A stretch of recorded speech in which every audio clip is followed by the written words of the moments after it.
Fala moçada, tudo bem com vocês? Espero que sim. Eu sou a Tati Pontes e eu tô aqui mais uma vez para a gente compartilhar a palavra de Jesus. O Evangelho conforme eu estudo, aprendo e procuro praticar na minha vida. Hoje, domingo, dia 19 de outubro de 2025, nós vamos partilhar o Evangelho que a liturgia nos traz de São Lucas, capítulo 18, versículo 1 ao 8. Que nos diz o seguinte: Jesus contou aos discípulos uma parábola para mostrar a necessidade de rezar sempre e nunca desanimar. Numa cidade havia um juiz que não temia a Deus e não respeitava ninguém. Na mesma cidade havia uma viúva que ia ter com ele e pedia: faça justiça para mim contra o meu adversário. Durante algum tempo, o juiz não quis atendê-la.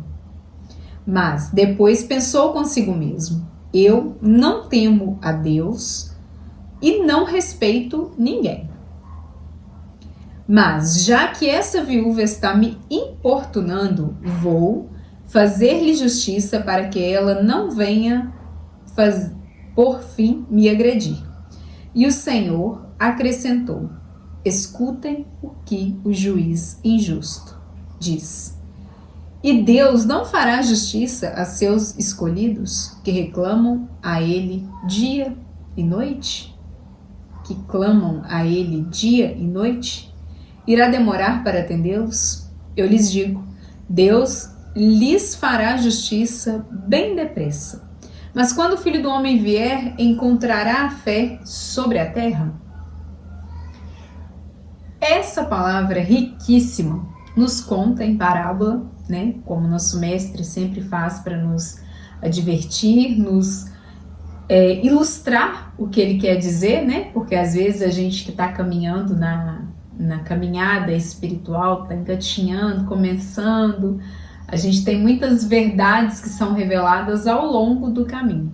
E a gente não dá conta de absorver tudo que o nosso mestre tem, né? O dono de toda a ciência, de toda a sabedoria. A gente não tem nem intelecto capaz de absorver tudo numa lida da Bíblia, por exemplo, uma lida inteira da Sagrada Escritura. É impossível. A cada leitura, o Espírito Santo de Deus tem que vir sobre nós para que nós tenhamos a clareza. Padre João Vitor usou isso de forma lindíssima. Eu sou muito fã dos pastores da minha cidade, graças a Deus, porque eles ilustram e nos chamam a essa responsabilidade, né? Ele fala que o evangelho de hoje a gente precisa de uma evolução espiritual para entendê-lo. E como, Tati? Eu não sei, eu li aqui e não consegui chegar a esse ponto que você está falando, não. Somente o Espírito Santo, meu irmão. Somente com o Espírito Santo. Peça a graça. Peça a graça ao Espírito Santo de uma leitura orante da Sagrada Palavra, sabe?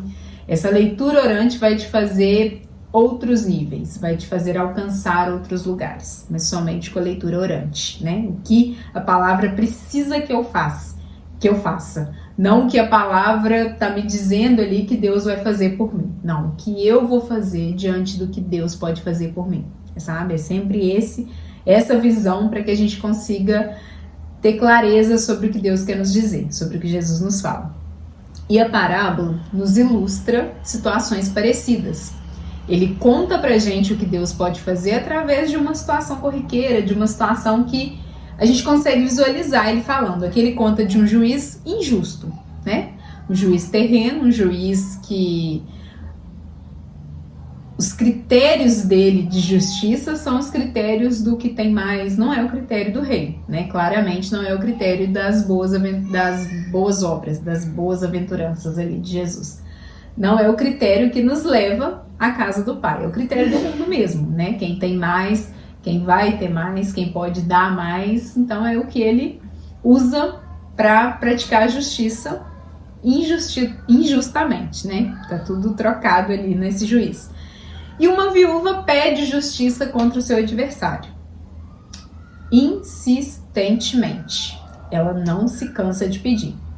E esse juiz, por não temer a Deus, mesmo sabendo que ela estava certa, porque se conta isso pra gente, que ele não temia a Deus nem a homem nenhum, era só porque não ia fazer diferença para ele praticar justiça na vida dessa viúva, quando ela pediu a primeira vez, né? Não ia ter bem nenhum para ele. Não é porque era certo ou porque era errado que ela estava pedindo justiça, e sim porque benefício próprio eu não vejo, para mim não faz diferença, eu não vou conceder a justiça a essa viúva. Foi vida que segue. Só que a viúva insistentemente não parava de pedir. E ele, se vendo importunado, nossa, todo dia eu tô aqui, essa mulher tá atrás de mim, todo dia eu tô aqui, essa mulher tá me pedindo a mesma coisa. Eu não temo a Deus, eu não temo a homem nenhum. Mas pra parar de ter que ver essa bendita todo dia, vai que essa doida aí chega aí no doidice dela e me agride, me faz alguma coisa, continua falando na minha cabeça que eu não tô aguentando mais, já tá agredindo, né, falando na minha cabeça. Então, pra que isso cesse, termine, eu vou praticar justiça com essa mulher.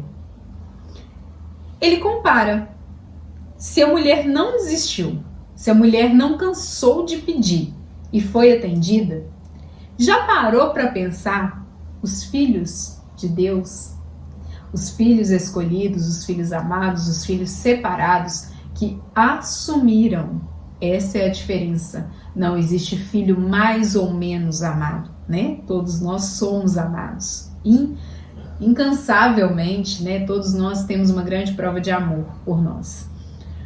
E esse amor pode nos levar a outros níveis. Só que a gente precisa ter a clareza de onde podemos ir com esse amor. Ele não nos obriga a ir, né? Ele não nos empurra a ir. Ele nos ama, ele está de mão estendida e ele só espera a nossa consciência, o nosso sim, para que isso se dê. Então, esse Deus de amor pode praticar justiças na minha vida inúmeras, incalculáveis. Só que o que o Evangelho me pede? A insistência.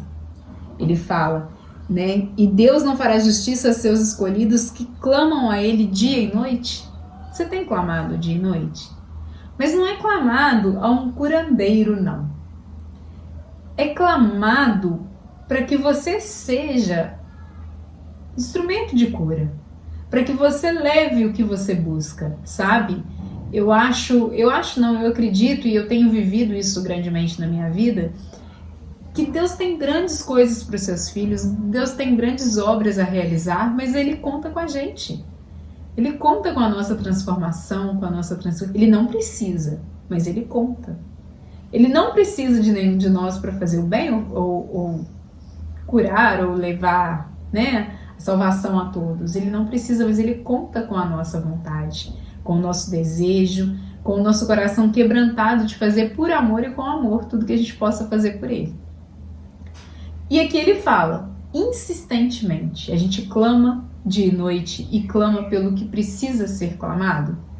A gente precisa mudar a nossa oração, meus irmãos, muitas vezes de livrar-nos do mal, amém. Livrai-nos do mal, amém. Livrai-nos do mal, amém. A gente só fica nesse pedacinho. Livrai-nos quem do mal? Eu, meu pai, minha mãe, meu esposo, meu filho. Meu filho não, pelo amor de Deus. Meu filho não pode acontecer nada com meu filho, não pode acontecer nada com meu filho, não pode acontecer nada com meu filho. E os filhos dos nossos irmãos? Quantas crianças com câncer, passando fome, morando em situação de rua, sabe? A gente tem que abrir o olhar. A dor que dói no meu filho, dói no filho do meu irmão. A dor que dói na minha família, no meu pai, na minha mãe, dói no pai e na mãe do meu irmão. A doença que atinge e que devasta a minha família pode devastar outras famílias. Então, a nossa oração insistente, a gente muitas vezes clama ao Senhor e vem o final do Evangelho. Mas quando o Filho do Homem vier, encontrará fé sobre a terra?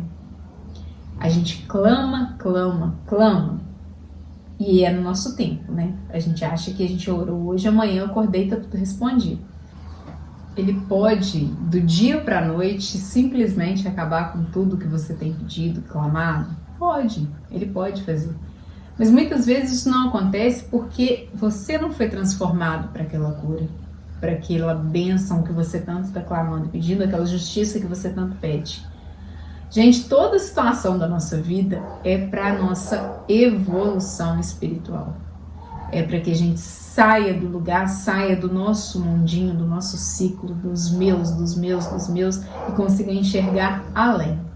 Então, muitas vezes, é necessário sim um processo de dor para que eu me cure outras pessoas, para que eu consiga ver Deus em cada passo desse caminho.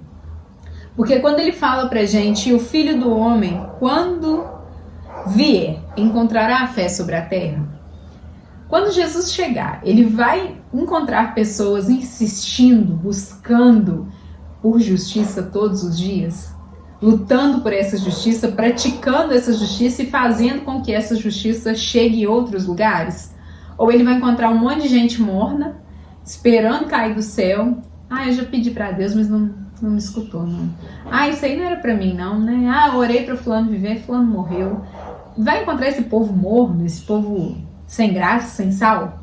Ou vai encontrar pessoas que dão graças em todos os momentos? Pessoas que glorificam e que sim fazem esse reino aqui na terra? Pessoas que veem a justiça de Deus em cada ponto da sua vida. Eu tenho um momento de testemunho na minha vida particular, que foi o momento em que eu orava pela cura do meu pai, de um câncer. E eu orei muito no início, quando eu fiquei sabendo, né? Nossa família toda ficou sabendo, a gente ficou... O momento do diagnóstico para qualquer família sempre é o mais difícil, sabe? Sempre que a gente tiver alguém passando por uma necessidade desse sentido, algum luto, alguma coisa, são momentos que a gente não tem muito o que falar, porque a dor ela é inevitável, o medo, né? A gente só tem que orar e oferecer Deus, porque Deus assumindo o controle, tudo se encaixa, tudo conforta, tudo chega no seu devido lugar. Mas no início eu orei muito para que Deus não tirasse meu pai, para que meu pai não morresse, para que meu pai não fosse tirado de nós. E a minha oração, ela era totalmente egoísta. Ela era única e exclusivamente pensando em mim, na minha mãe, ficar sozinha, nos meus irmãos, na gente. Eu nunca tinha parado para refletir como a volta para casa poderia ser uma cura para o meu pai. E quando eu fui pedindo insistentemente a Deus essa justiça, pedindo, e eu só queria isso, eu só pedia isso. E passei por aquele momento de silêncio que todos nós passamos, e é nesse momento que se você escutar o silêncio de Deus, ao invés de sair igual uma maritaca falando, mas ele não me ouviu, eu já pedi, eu não aguento mais pedir, aí você começa a desesperar, aí você começa a pedir para as outras pessoas. Você pediu pro Todo-Poderoso, aí você ouviu o silêncio. O que você faz? Você vai lá pro outro, de carne e osso, finito igual você, limitado igual você, e você pede para ele a cura do seu pai. Você pede para as outras pessoas, você pede, né? Aí é aquele momento que você tem confusão espiritual, que você acha que qualquer caminho pode te levar à cura e é isso que você quer. Mas nesse momento de silêncio do nosso Senhor, eu não parei de pedir, né? Mas eu fiz um breve silêncio também, para que eu pudesse ouvir o que esse silêncio teria para me dizer. E esse silêncio me disse lindamente: você está pedindo a cura do seu pai ou você está pedindo o conforto da sua família para que eu não tire ele de vocês? Esse momento de clareza na minha vida, eu nunca mais orei pelo meu pai como antes. Eu orava pelo meu pai. Ali sim, foi ali que eu comecei a orar pelo meu pai. Porque até então eu estava orando por mim, pelo meu egoísmo, pela minha... Não, eu não posso ficar sem meu pai, eu não posso ficar sem meu pai. E ali eu comecei a orar: Pai, Pai do céu, o meu pai da terra é o maior cristão que eu conheço. É o melhor homem que eu conheço. É o homem mais íntegro, mais discípulo. Sabe aquele que imita Jesus mesmo? Sem conhecer a escritura total e 100%, mas ele faz tudo que Jesus fez. E ele parte sempre do princípio: o meu espaço termina quando o do outro começa. Então ele sempre, pessoa boa, caridosa, coração que não cabe dentro dele. E aí eu comecei a orar por esse homem tão bom e maravilhoso, e eu comecei a pedir a cura dele, a cura das dores dele, que ele parasse de sofrer, que ele parasse de sentir dor. E aí Jesus foi me mostrando um lindo caminho, inclusive o caminho de volta para casa, que não é fácil. O Padre João Vitor usou essa frase também, isso não nos isenta da dor. Isso não nos deixa isentos de sofrimento, de dores, de lágrimas humanas, né? De perder alguém que a gente ama. Mas o conforto, ao mesmo tempo, tem que vir de quê? Quem eu amo está curado. Quem eu amo está na casa do Pai, de volta nos braços do Pai. Eu fiz um lindo caminho de reconciliação com a volta para casa dessa forma. Para a honra e glória do Senhor, foi da vontade dele que meu pai estivesse aqui conosco, fosse curado nessa etapa da vida dele. E a gente só colhe bênçãos disso, só milagres disso. Vivemos e vemos o meu pai vivendo, gastando a vida. Sabe, um homem que tem sede pela vida, ele continua sendo o maior cristão que eu conheço. E levando Jesus por onde ele vai, onde ele chega, com aquele sorriso maravilhoso, aquele acolhimento perfeito, aquele cuidado, aquele carinho. Já deu pra perceber que eu sou fã do meu pai, né? Mas é sobre isso. É sobre orar insistentemente e ter fé para quando o Filho do Homem voltar. A falta da resposta que eu quero ouvir não pode calar a minha fé. A falta da resposta que eu gostaria de escutar não pode calar a minha fé. Meus irmãos, a nossa fé tem que ser maior que tudo isso. A nossa esperança na cura e vida eterna, vida abundante, tem que ser maior do que qualquer tropeço desse mundo. Gente, se eu viver na Terra pensando que acabou pra mim, não tem jeito pra mim, não, eu pedi, não foi, e acabou, e agora eu não rezo mais, eu não vou mais, eu não busco mais, eu não clamo mais, eu não preciso mais. Gente, quanto mais difícil tiver, mais dependente dele você tem que estar. Mais fé você tem que ter. Porque nesse processo de cura, o Senhor, Criador, vai nos entregar o que a gente precisa. Ele vai ser justo. Jesus já deixou faladinho aqui pra gente, ó. E Deus não fará justiça aos seus escolhidos, que clamam a Ele dia e noite? É óbvio que Ele vai fazer. Mas tá. Por que então que o mal chega para as pessoas boas? Porque o mal existe. E ele vai chegar. O sol nasce para os justos e para os injustos. Só que a certeza do justo é que Deus fará justiça. A certeza do justo é que eu não vou permanecer no mal, eu não vou me afundar no mal. A cura virá. De um jeito ou de outro ela virá. E eu só preciso estar atenta a visualizar essa cura. Eu preciso estar atenta para ver a justiça de Deus na minha vida. Não perca os detalhes. Não percam os detalhes. Quando eu transformei a minha oração na cura do meu pai, eu comecei a ver o processo da cura. Porque na minha cabeça, egoísta, do jeito que eu estava, pedindo só para o meu pai não ser tirado de mim, eu não enxergava cura em nada. Era tudo doença, era tudo problema, era tudo, a gente só ia afundando naquilo ali sem ver saída. Quando o Espírito Santo de Deus, ele veio e me resgatou, sabe? Sabe quando você sente assim, você tá afogando e volta? Ele me resgatou e eu consegui enxergar cura em cada momento, em cada processo, gente, em cada processo. Eu tinha medo antes de enxergar esse outro lado, eu tinha muito medo antes de enxergar esse outro lado da cura do meu pai, do dia da cirurgia, de se precisasse, a gente só fica assim, se precisar de químio, se precisar de rádio, como é que vai ser, como é que é? E eu vivia nesses futuros sem olhar para o que estava acontecendo naquele dia. E eu perdi nessa confusão minha de processos o milagre da primeira consulta, quando o médico falou, e depois só que eu vi, mas no dia eu não enxerguei isso não. A primeira consulta, o médico falou que era um tumor intermediário, que a cirurgia tinha grandes chances de ser totalmente retirada, e ele foi falando isso na consulta, mas eu só vi assim, tem grande chance, e pode ser que não tire, e eu só via isso. Mas depois passou, eu falei, gente, olha que milagre que o médico me falou, era pra ter saído dali dando graças e louvores a todo momento. E eu, naquele momento, não consegui enxergar. Mas depois, graças ao bom Deus, ele me revelou e me resgatou, me trouxe esse ar de volta antes da cirurgia. Então, quando aconteceu a cirurgia, eu já estava assim, essa cirurgia é o processo de cura. A cura está começando, a cura está acontecendo. Em cada momento a cura veio, né? Para quem nos levou lá, para quem ficou lá com a gente. No dia da cirurgia toda que a gente ficou. Assim que terminou a cirurgia, a gente ia embora sem ver ele, ia deixar minha mãe lá com ele.